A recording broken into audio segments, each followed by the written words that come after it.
ICC twenty বিশ্বকাপ 2024 বাংলাদেশ দল কিন্তু 17 সদস্যের স্কোয়াড ঘোষণা করেছে BCB.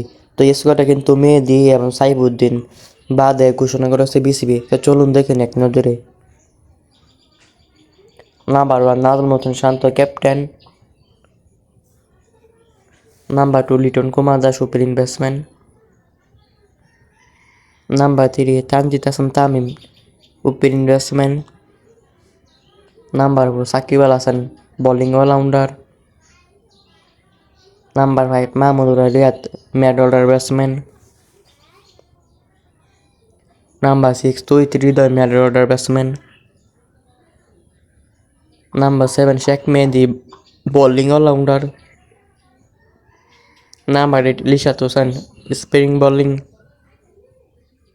Number 9 Mustafizur Rahman fast bowling.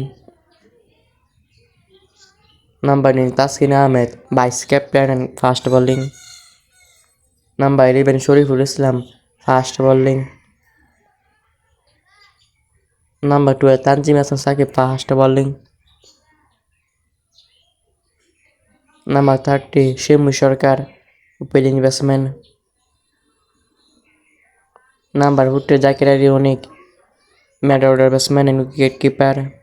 Number 5 Tanvir Islam spin bowling. তো গাইজ, বাংলাদেশের 15 সদস্য স্কোয়াড কেমন লাগলো? এই স্কোয়াড নিয়ে কি টি-20 বিশ্বকাপ জিততে পারবে? কমেন্ট বক্সে জানাবেন। এই স্কোয়াডে কিন্তু আমাদের সবার প্রিয় মেহেদী হাসান মিরাজ নাই এবং সাইফুদ্দিনও নাই। তো এই স্কোয়াড কেমন কমেন্ট বক্সে জানাবেন।